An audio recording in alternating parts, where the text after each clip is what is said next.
Hi everyone, it's Bob Ross here, and I'm really excited to get these samples out. I've got to give some credit here due to Greg on our forum, because he did actually all the design. I gave him all the copy, some of the content, and he just did all the design. He made all these ads that you see right on the screen right now himself. He did a fantastic job. All the work that would have taken me forever to do. So I should have had these samples out well over a year ago, and I wish I had them when I first started, but better late than ever. And for those of you that are just starting, this is going to be just amazing for you to have. Definitely you're going to see more sales just simply by having these samples to show. And also, if you've already put a card out, you're actually going to get some value out of this as well. You'll be able to learn a few things, and you may want to pick up the rat cards that I have, or maybe even this one that has the back.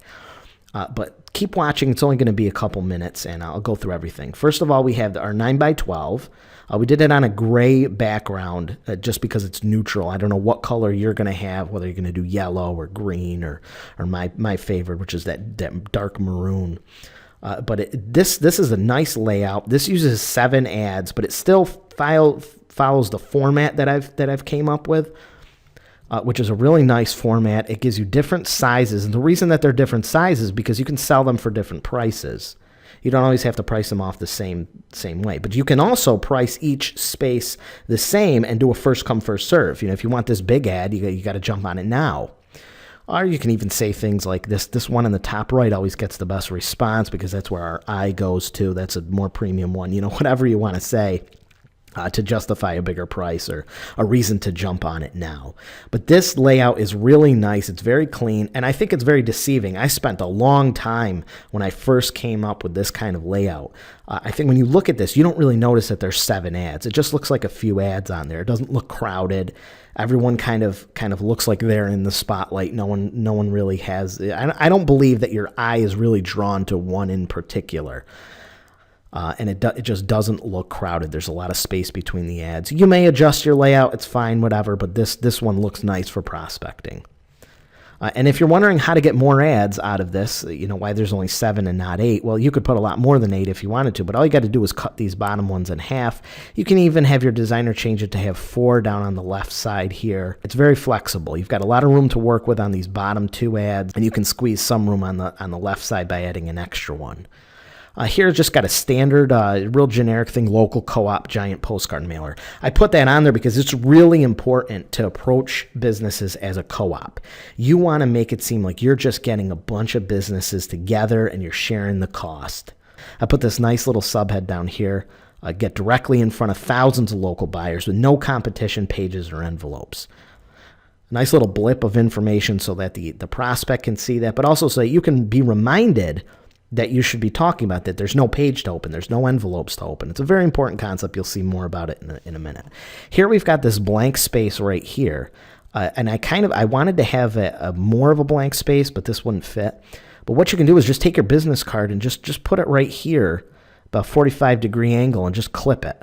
And now you've got your business card right on there. And it looks like, even though it's generically branded, they know exactly who to contact and that it's you. We're going to look on the back. Here's the back. And this is real nice. Remember, this is going to be on an actual 9x12 piece. So the prospect is going to get this prospecting material on the actual piece that the card's going to be printed on. And for those of you that have never held a 9x12, it's big, it's massive. I mean, you hand this to someone, it's going to seem like it's worth $1 million as soon as they touch it. Here's the back. Get directly in front of thousands of local buyers instantly. I have changed a lot of the way that I approach the 9x12, and I think you should too. I think you should really take more of an approach that you have an effective way of getting across to people. You can get in front of thousands of people right away. Stop selling on response. You really don't want people to think that they're going to get 8 billion people knocking down their door as soon as they do the mailing. It's an easy way to sell spaces, but you're going to run into problems of people getting pissed off later. Sell them more on the fact that you're grouping a bunch of business together so that it's cheap advertising. You're getting it right into the hands of thousands of local people instantly. I got this nice little information here. 98% of consumers bring in their mail daily. That's from a study in the United States Post Office. I've even got the disclaimer down here. What this is not only can the prospect read this, which they're probably not going to sit there and read it. They might. light. It's not a ton of information, but it will help remind you of what to say in case you get tripped up. And I've actually got another tool, too, that you'll see in a second that helps you even more. But here's a basic 4-step process of how this works for just a few of these each pennies. You get right into these, which brings in a lot of these, which generates lots of these. Very simple 4 steps for any prospect to look and see, oh, wow, there's something to this. In here, we've got these 3 bullet points, real easy, real strong. Instead of spending a fortune to advertise your services, just simply ride along with our local co-op for only pennies per view. I really like that terminology. You should use it in your pitches. Ride along. Just ride along. It should be to the prospect that you're kind of like riding the wave. Here's this big wave that you're generating. Do you want to get on and ride along with us? Very powerful. No other medium on the planet can place you so quickly in front of entire neighborhoods. To most prospects, they like certain neighborhoods. There's always certain neighborhoods that they want to get into. So that's a good thing to say. We're going to get in front of entire neighborhoods like this postcard can. Best of all, we don't allow competitors, so it's either you or them. There's only room for one. So join our co-op today and reserve a spot on the next campaign before a competitor does. A little bit of scare tactic in there. It's either you or them. Hopefully, what should go through their mind is this is a really good marketing tool, and I want to get on it. And if I don't, one of my competitors is. You've got to really plant that seed in their mind that this is going out. This is going to be in the hands of every single local buyer. Every single one of them is going to have these in their hands. Every house, it's going to be there. 98% of people bring in their mail daily. Is it going to be you on there, or is it going to be the guy down the road? I think only needs a bunch to keep on you and to use as the prospecting tool. But then I've made these rat cards, which are 4x9s.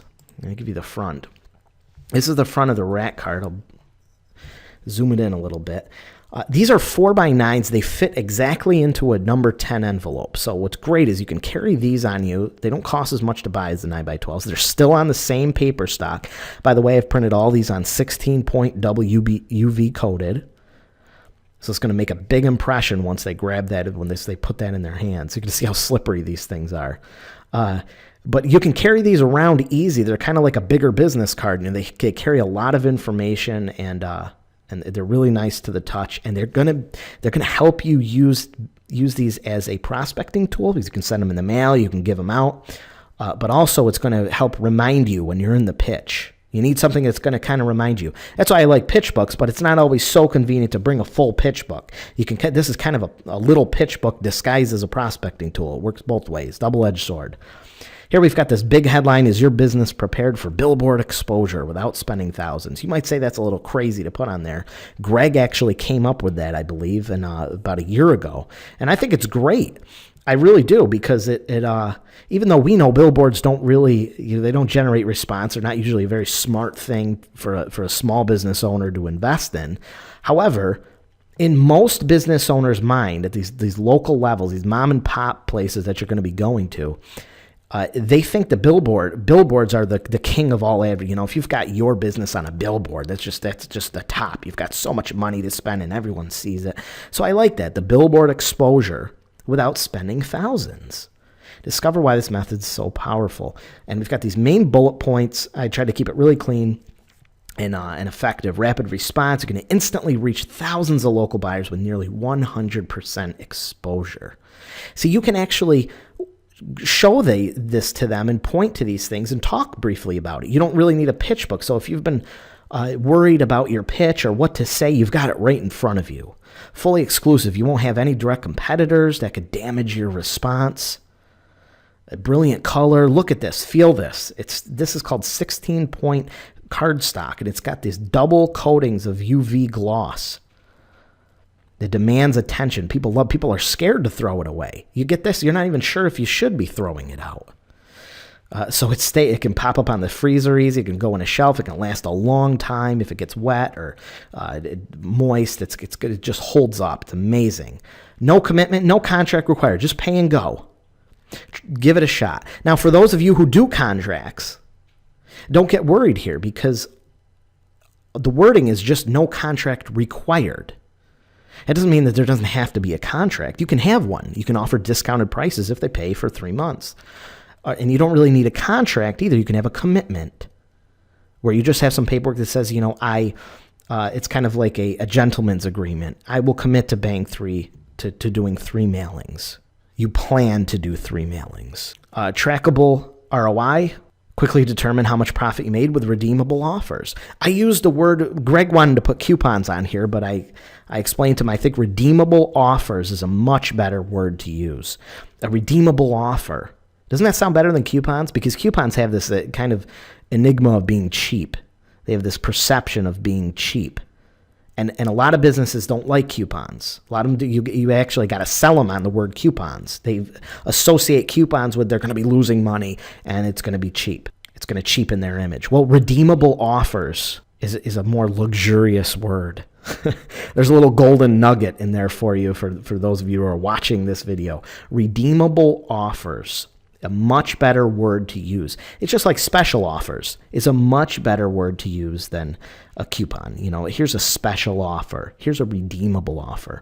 So it's trackable. With a redeemable offer, they can clip this out and bring it in. You can actually bypass the whole coupon thing by just using the word redeemable offers. It's amazing how a word just changes things. These are things that I spent nights and nights and nights just thinking of. I still do, but I spent months of sleepless nights when I first started this system and beyond, just coming up with all this stuff and really thinking about it. So now you get it all packaged up into these things for cheap. You should be ecstatic. You didn't have to go through all this. Co-op buying power. Co-op buying power.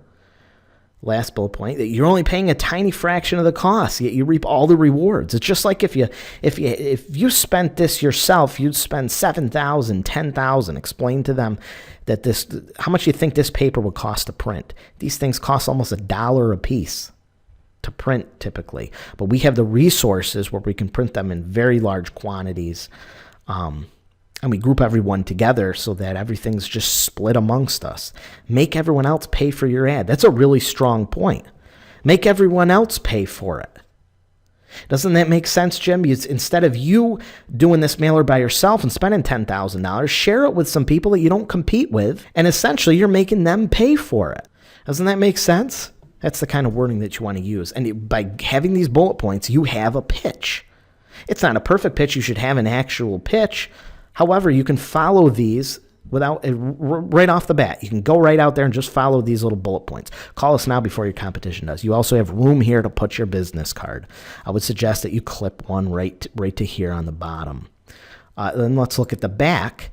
The back gives you a little bit more ammunition. And if you leave this with them, if you couldn't close them right then and you leave it with them, they'll have something to look at. Still looking for more proof why postcards are wildly successful compared to other media. We have these nice big red check marks. These are good for handling objections because you're going to get sometimes tripped up when people say, oh, I'm spending a lot on the coupon mailer. They spend on Valpak or Clipper. I spend $700 and I go out to 50,000 homes. Here you're going to have some ammunition to beat the competition. And anything that's in writing always has a sense of truth to it. If it's in print, it must be true. Versus you just saying something. So this kind of helps your case. TV, radio depends on people watching it at that particular moment. You do a bunch of TV commercials. You don't know if they're watching it. Are they skipping the commercials? Are they not even watching that channel?